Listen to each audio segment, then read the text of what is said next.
આપ ચાલુ રાખજો. આપણે ભાઈ શ્રી ગોપાલ ઇટાલિયાને લાઈન પર લેવાનો પ્રયત્ન કરીએ. એ પણ એક વિદ્વાન વકીલ છે અને એ પણ આ બાબતની અંદર સારું નોલેજ ધરાવે છે. તો આ બાબતની અંદર આપણે એમની ટિપ્પણી લઈએ. ચાલુ રાખજો. અને ભૂતકાળમાં સેવા કરીને જે લોકો ભાજપમાં જોડાયા એમણે એમના પોતાના જન્મસ્થળના ગામમાં સારો રોડ નથી બનાવી શક્યા.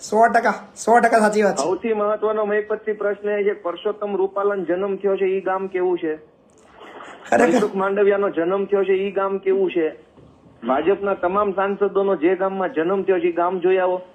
સેવાની ક્યાં ચર્ચા કરી? તમારો જન્મ થયો એ ગામમાં એક સારો રોડ નથી.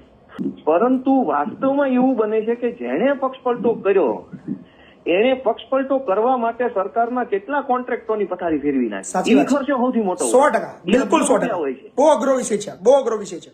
એ વસ્તુ આપણને મોટા ભાગે એટલું કઈ છોડી દેવામાં આપણને ખોટી દિશામાં લઈ જાય છે કે ભાઈ આ તો પક્ષપલટો થયો એટલે આપણી ઉપર ખર્ચો. એ તો નોમિનલ ખર્ચો છે 12-15 કરોડનો. 2 લાખ કરોડની બજેટ વાળી સરકારમાં 15 કરોડના ખર્ચાનો કોઈ હિસાબ નથી હોતો. મૂળ વસ્તુ એ છે કે અર્જુનભાઈએ પક્ષપલટો કરવાના બદલામાં દરિયાકાંઠાના કેટલા પ્રોજેક્ટોની પથારી ફેરવી. અટકી જવાનું બધું આચારસંહિતાની અંદર આખી ચૂંટણી પ્રક્રિયા દરમિયાન બધું અબજો રૂપિયાના કોન્ટ્રાક્ટો જે હવે હશે દરિયાના પોર્ટના મરીનના જે કાંઈ એ બધા અર્જુનભાઈની ટીમને મળશે. અમરીશભાઈને પીપાવાવ પોર્ટના કોન્ટ્રાક્ટ મળવા લાગશે. એટલે આ આખું ષડયંત્ર જે ભાજપનું છે એ એટલા માટે છે કે સામે કોઈ બોલવા વાળો જ ન હોવો જોઈએ. પણ કાયદો તો ઘોળીને પી ગયા છે ભાજપ વાળા. ચોખ્ખું હું તો નામ લઉં. અને વાતો તો એવી કરે ને, ઓ મારા વિસ્તારની પ્રજાના વિકાસ માટે છોડી રહ્યો છું. અલ્લા ભાઈ તારું ઘર ભરવા છોડી રહ્યો છું એમ બોલ. મને તો એવું લાગે છે કે કદાચ 2027માં વિધાનસભાની ચૂંટણી આવે અને એક જોરદાર નવી પાર્ટીની રચના થાય અને 182 ધારાસભ્યો નવા બને. ભાજપ અને કોંગ્રેસને એકય ઉમેદવાર જીતે નહીં, એમનું બધા હારી જાય. 182 નવા આવે પણ તો પણ પૈસાના જોરથી અને બંદૂકડીના જોરથી 182 ખરીદીને સરકાર બની જાય. હાજી નમસ્કાર. નમસ્કાર બાપુ. કોરાટ રમેશભાઈ બોલું, દિવ્યાંગ અધિકાર મંચ પ્રમુખ. જી બોલો બોલો બોલો. મજામાં? એકદમ મોજ મોજ. પાછી તમારી યાદ આવી જાગૃત નાગરિક ને આટલા મોટા કાર્યકર તરીકે અમને તો. જી જી જી બોલો બોલો. શું મદદ કરી શકું? મદદમાં તો એવું છે યાર, આ લોકો બધા વેચાઈ જાય છે યાર. આ લોકો બિચારા દુખી છે, એના માટે એક યાર ડિબેટ કરો, જનમતનો એક સભા કરો તમારે પ્રસંગે. લોકો શું કે છે આ બારામાં? આ બધા ધારાસભ્યો કરોડોમાં વેચાઈ જાય. લોકો બિચારા મુકબધિર થઈને જોઈ રહ્યા, રડી રહ્યા છે કે હવે લોકશાહીનું શું કરવું, મર્ડર થઈ રહ્યું છે. મને તો એવું લાગે છે કે કદાચ 2027માં વિધાનસભાની ચૂંટણી આવે અને એક જોરદાર નવી પાર્ટીની રચના થાય અને 182 ધારાસભ્યો નવા બને. ભાજપ અને કોંગ્રેસને એકય ઉમેદવાર જીતે નહીં, એમનું બધા હારી જાય. 182 નવા આવે પણ તો પણ પૈસાના જોરથી અને બંદૂકડીના જોરથી 182 ખરીદીને સરકાર બની જાય.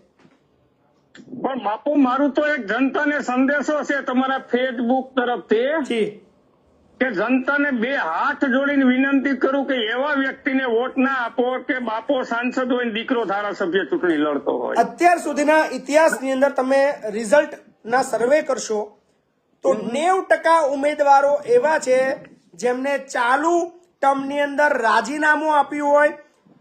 રાજીનામું આપ્યા બાદ સામે પક્ષની અંદર બેસી જાય, એ પાર્ટી એને ટિકિટ આપે અને 90% ઉમેદવારો અત્યાર સુધી ઇતિહાસમાં જીત્યા છે. બાપુ મારે ફેસબુક ના માધ્યમથી પબ્લિક ને એવું કહેવાનું છે કે જેનો બાપ ધારાસભ્ય હોય, એનો દીકરો જિલ્લા પંચાયત લડતો હોય તો એને વોટ ના આપો.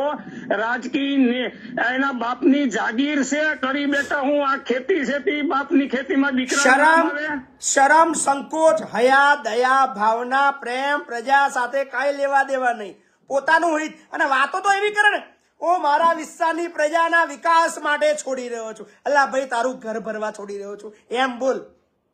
અરે આજે વિડીયો આવો કરે છે ભાઈ. લાલાણી સાહેબ એમ કે હું જવાહર નથી કોંગ્રેસમાં જાઉં છું.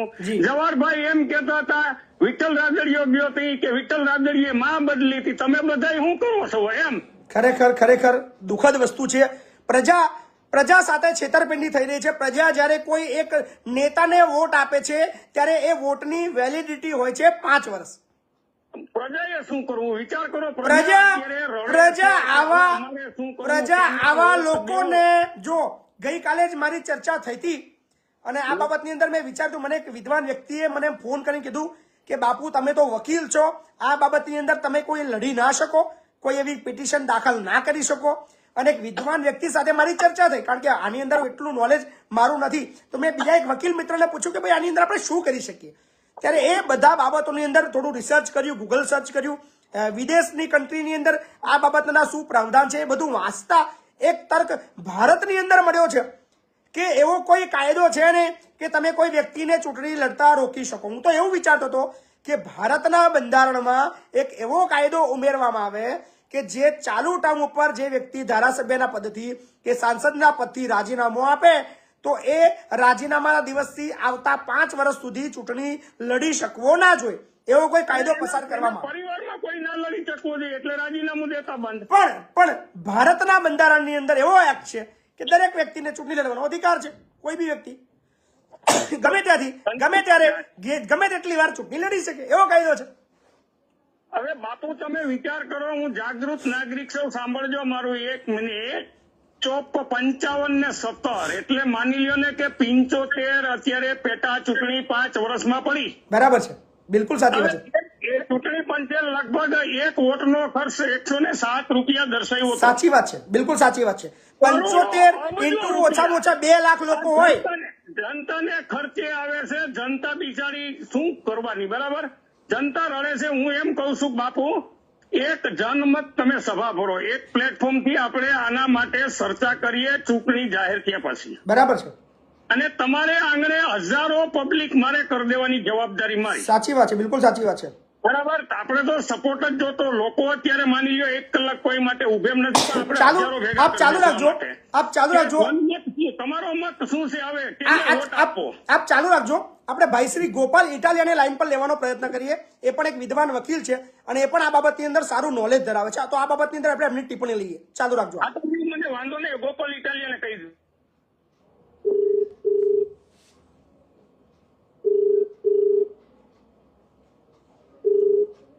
બોલો બાપુ. ગોપાલભાઈ નમસ્કાર. નમસ્કાર. અત્યારે બાપુ બોલેગામાં તમારું સ્વાગત છે. એક ભાઈશ્રી કોઈ છે, એમનો ફોન આવ્યો છે આપણા બાપુ બોલેગામાં. એવું કહી રહ્યા છે કે આ જે ધારાસભ્યો જે રાજીનામું આપી રહ્યા છે, તો એવા બંધારણની અંદર એવી કોઈ કાયદા કલમો છે કે નહીં કે આ લોકો કશું રોકાય કે આ બધું શું થશે એમ? અત્યારે ગોપાલભાઈ જોડાઈ ગયા છે. ભાઈશ્રી તમારો જે સવાલ હતો ગોપાલભાઈ છે, અને ગોપાલભાઈ આની અંદર બહુ સારું નોલેજ પણ ધરાવે છે અને પ્રજા પણ જાણવા માંગે છે કે ગુજરાતની જનતાએ ખાલી ચૂપ જ રહેવાનું, કોઈ બી ધારાસભ્ય મન ભાવે ત્યારે ધારાસભ્ય પછી રાજીનામું આપે, સામે પાર્ટીમાં જોડાઈ જાય અને ચૂંટણી લડે, આની અંદર શું રસ્તો થઈ શકે ગોપાલભાઈ? બોલો બોલો. ઇટાલિયા સાહેબ નમસ્કાર. નમસ્તે, કોણ બોલો છો? રમેશ, આપણે મળ્યા હતા દિવ્યાંગ અધિકાર મંચ ગુજરાત પ્રદેશ અધ્યક્ષ. હા ત્યાં સુરત મળ્યા હતા એકવાર આપણે. સુરત મળ્યા હતા સાહેબ. જનતા દુખી છે. 54 ને 5 વર્ષમાં પેટા ચૂંટણી કરી શું કરવું બોલો? નહીં, આમાં 2 વસ્તુ છે કે કોઈ પણ કાયદો હોય, પક્ષ પલટું તો છોડી દો, ખૂન, બળાત્કાર, ચોરી કે બાંધકામનો કાયદો હોય, પાણીનો હોય કે રોડ રસ્તાનો હોય, તો દરેક કાયદાની અંદર જ તે એ કાયદો જે વધારે જાણતો હોય એ વ્યક્તિ એ કાયદાને બાયપાસ કરવાનો, એટલે કે કાયદાને નહીં માનવાનો રસ્તો અંદરથી ગોતી લેતા હોય. કેમ કે કાયદો, દરેક કાયદો બન્યો જ એવી રીતે હોય છે. દુનિયા બધી, આખી દુનિયામાં એવું છે, એટલે તો કોર્ટો બનાવી છે. હા, તો મકાન બનાવ્યું તો દરવાજો રાખ્યો હોય નીકળવાનો. નહીં, રાખ્યો ન હોય, એ ગોતી લેવા વાળા ગોતી લે. રાખે તો કાંઈ નહીં, કાયદો જ્યાં બન્યો હોય તો દરવાજો ન રાખ્યો હોય. પણ એ એક અભ્યાસનો વિષય છે. કાયદો એક કળા છે અને જેની પાસે કળા હોય એ એનો અંદરથી દરવાજો કરી નાખે. હવે આજે આ પક્ષ પલટાની આખી જે વાત છે એને આપણે 3 લેવલે સમજવી પડે. એક તો કાયદાનો લેવલ છે કે ભાઈ આના માટે શું કાયદો બન્યો છે, શું છે શું નહીં, એ બધું એક લેવલ છે. એક લેવલ છે જાવા વાળા, પક્ષ પલટો કરીને, અને એક છે પક્ષ પલટો કરાવીને લેવા વાળા. આ 3 લેવલ છે આખી વાતમાં. કાયદા એ તો કહી દીધું ભાઈ પક્ષ પલટો નહીં કરવાનો, પણ એ નહીં કરવાનો એટલું કઈ કાયદો ઉભો રહી ગયો, પણ એની અંદરથી છીંડું ગોતી કાઢ્યું, બારી કે દરવાજો કોઈએ ગોતી કાઢ્યો, અને એનો લાભ લેવા વાળા 2 વ્યક્તિઓ છે, જાવા વાળો અને લેવા વાળો. તો હવે અત્યારે જે ચર્ચાનો વિષય હોવો જોઈએ એ કાયદા કરતા તે આવું કરે છે કોણ ને શા માટે આવું વારંવાર કોણ કરે છે? પહેલા તો આટલા મોટી સંખ્યામાં આવું નહોતું થતું. કાયદો તો પહેલી વખત આ દેશમાં કાયદો જયારે આ આવ્યો પક્ષ પલટાનો કાયદો એ તો 1985 થી ચાલુ થયો છે. એની પહેલા નહોતો આવો કોઈ કાયદો. તો 85 માં કાયદો બન્યો ત્યારે બની શકે કે એ વખતની સરકાર રાજીવ ગાંધીની સરકાર હતી ત્યારે કઈક આવી કોઈ ઘટના બની હશે અને સરકારના ધ્યાનમાં આવ્યું હશે કે ભાઈ હવે આ કાયદો જોશે. એટલે ભારતનું બંધારણ જે દિવસે બન્યું ત્યારે બંધારણમાં આવી કોઈ વ્યવસ્થા નહોતી પક્ષપલટો નહીં કરવાનો કે શું કામ કે તે દિવસે ઈ જમાનો નહીં હોય અથવા ઈ નેતાઓને એવું લાગતું છે કે ના ભાઈ આવું તો નહીં થાય એમ. બરાબર. ઈ જમાનામાં નેતા એટલા સારા હતા જ ગાંધીજી ને એમના અંડરમાં તૈયાર રહેલા સરદાર પટેલ ને બાબા સાહેબ ને દુનિયાભરના નેતાઓ.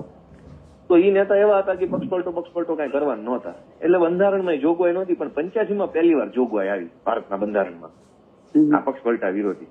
પછી સમય જતા જતા જેમ જેમ જરૂર પડી એમ એમ એની અંદર સુધારો થયો પણ કાયદો તો ઘોળીને પી ગયા છે ભાજપ વાળા. ચોખ્ખું હું તો નામ લઉં. હવે પ્રશ્ન એ છે કે આવું વારંવાર શું કામ કરવામાં આવે છે? સૌથી મોટો પ્રશ્ન એ છે. કાયદાનો ખાલી એકલો કાયદાનો પ્રશ્ન નથી, નૈતિકતાનો પ્રશ્ન છે. કેમ કે બધું જ કાયદો કરશે એવું નથી. નૈતિકતા નામની ચીજ હોય ને.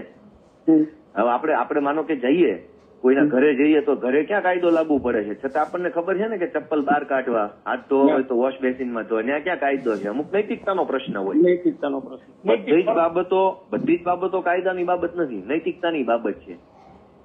આપણે કોઈ મંદિરમાં જઈએ તો ત્યાં ક્યાં કાયદામાં લખેલું છે છતાં આપણને ખબર છે કે અહીંયા ચપ્પલ કાઢવા, અહીંયા હાથ ધોવા, અહીંયા બેસવું, અહીંયા ન બેસવું, આમનું મોઢું જ રાખવું, આમનું ન રાખવું. એ નૈતિકતાનો સમજનો પ્રશ્ન છે. તો ભાજપ માટે કેમ એટલી નૈતિકતા નથી કે ભાઈ વારે ઘડી આખા દેશમાંથી તમે પકડીને લોકોને તમારી પાર્ટીમાં ન લાવો? તો આ જે બાબત છે એને એમ સમજવાની કે ભાજપનો આખા દેશને સ્પષ્ટ સંદેશ છે કે અમે તમારી સામે વિકલ્પ જ નહીં વધવા દઈએ. વિકલ્પ નહીં વધે. એ અમારે સચ્ચા ગામડામાં છે ને ગોપાલભાઈ ઈ થાય છે કે હવે વિરોધ પક્ષ ખતમ થઈ જશે. લોકોને ધરણા ઉપવાસ કે રેલી કે આંદોલન તો સરકાર કરવા નહીં દેવાની. તો લોકોના પ્રશ્નો વિધાનસભામાં ઉઠાવશે કે નહીં? વાત માત્ર વિધાનસભા પૂરતી નથી. કોઈ માણસ વિરોધમાં હોય તમે પેલા આખી વાત સમજો કે કોઈ માણસ સત્તા પક્ષની વિરોધ પક્ષમાં હોય, કોંગ્રેસમાં હોય કે આમ આદમી પાર્ટીમાં હોય તો એનાથી ફરક શું પડે ઈ સમજો પેલા. જરૂરી નથી કે ધારાસભ્ય જ હોય, પક્ષનો પ્રમુખ હોય, પક્ષનો સંગઠન મંત્રી હોય, જિલ્લાનો પ્રમુખ હોય, કોઈ પણ જગ્યાએ હોઈ શકે. જો માણસ વિરોધમાં હોય તો એ છાસવારે કોઈ પણ મુદ્દા ઉપર પોતાનો અભિપ્રાય વ્યક્ત કરતો રહે.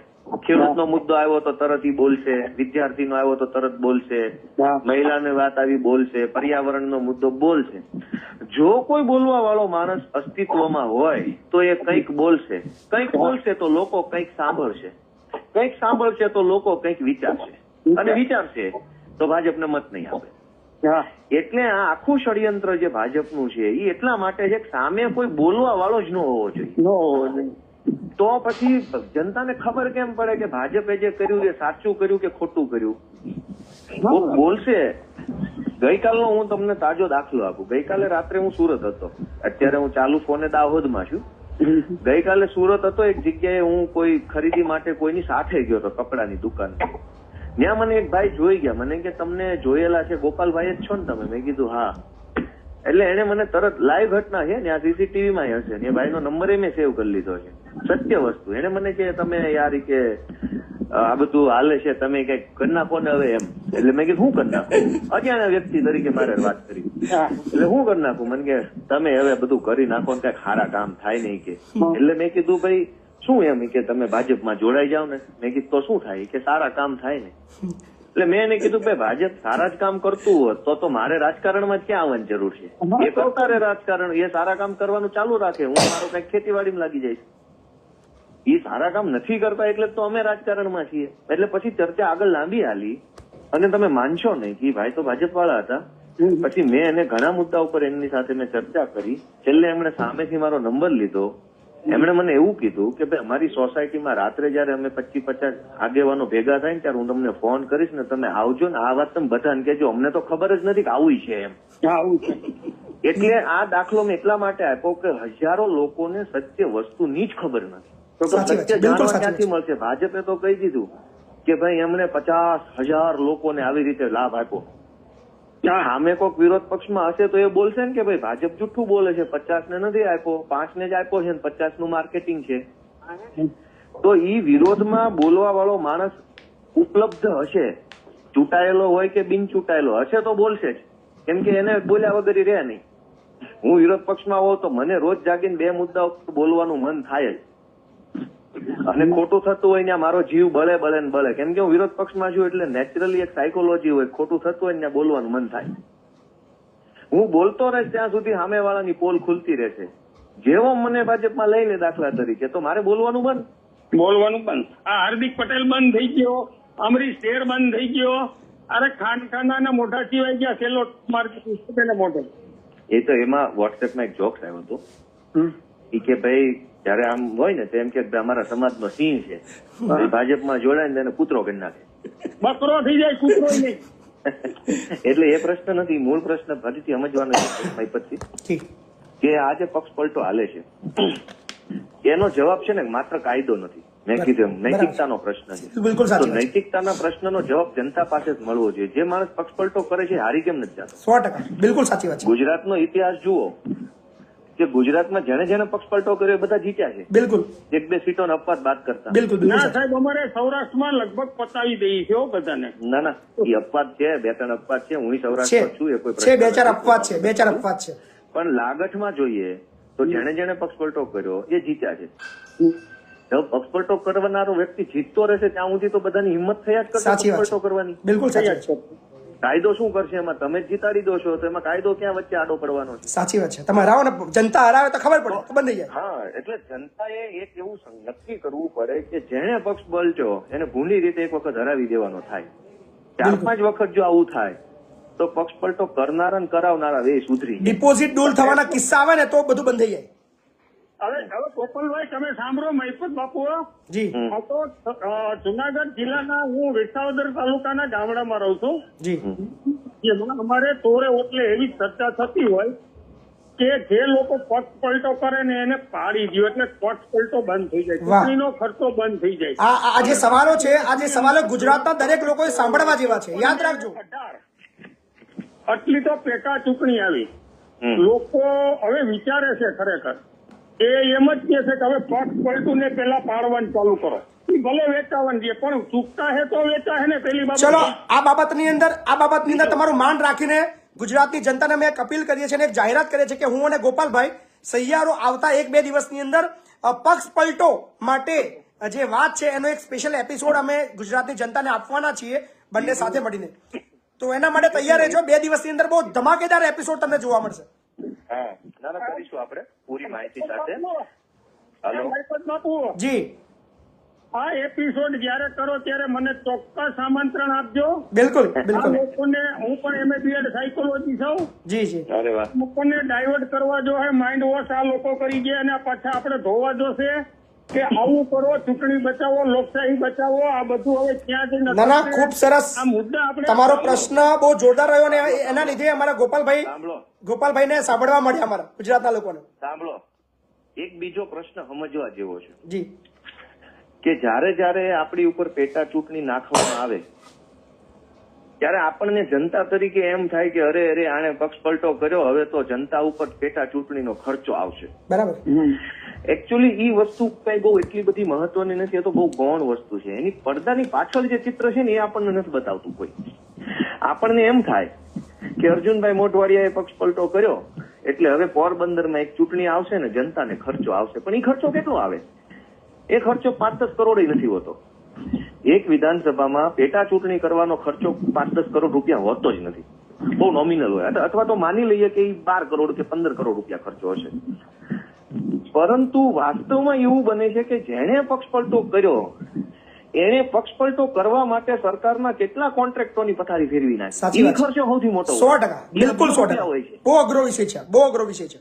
એ વસ્તુ આપણને મોટા ભાગે એટલું કઈ છોડી દેવામાં આપણને ખોટી દિશામાં લઈ જાય છે કે ભાઈ આ તો પક્ષ પલટો થયો એટલે આપણી ઉપર ખર્ચો. એ તો નોમિનલ ખર્ચો છે 12-15 કરોડનો. 2 લાખ કરોડની બજેટ વાળી સરકારમાં 15 કરોડના ખર્ચાનો કોઈ હિસાબ નથી હોતો. મૂળ વસ્તુ એ છે કે અર્જુનભાઈએ પક્ષપલટો કરવાના બદલામાં દરિયાકાંઠાના કેટલા પ્રોજેક્ટોની પથારી ફેરવી છે. અટકી જવાનું બધું આચારસંહિતાની અંદર આખી ચૂંટણી પ્રક્રિયા દરમિયાન બધું બંધ. અબજો રૂપિયાના કોન્ટ્રાક્ટો જે હવે હશે દરિયાના પોર્ટના મરીનના જે કાંઈ એ બધા અર્જુનભાઈની ટીમને મળશે. અમરીશભાઈને પીપાવાવ પોર્ટના કોન્ટ્રાક્ટ મળવા લાગશે. એ મોટો ખર્ચો છે. એ કરોડો રૂપિયા સરકારના એટલે કે જનતાના ખિસ્સામાંથી અર્જુનભાઈના ખિસ્સામાં વયા જશે. ચૂંટણીનો ખર્ચો તો બહુ સામાન્ય છે. એ કોઈ મતનો એટલે આપણે એ સમજવું પડશે કે જયારે એક માણસ શિફ્ટ કરે છે ત્યારે કમસે કમ એ 500 થી 1000 કરોડ રૂપિયાની સરકારની તિજોરીનો ખિસ્સા ભરવાના પ્લાન સાથે જાય. સાચી વાત છે, બિલકુલ સાચી વાત કેમ કે હવે અર્જુનભાઈ ભાજપમાં ગયા છે એમ કે ભાઈ કોઈ પણ જે કઈ ભાજપમાં જોડે એમ કે સેવા સેવા સેવા. ભાઈ તમારે સેવા જ કરવી હોય તો કઈ ભાજપમાંથી જ સેવા થાય એવું થોડું જરૂરી છે.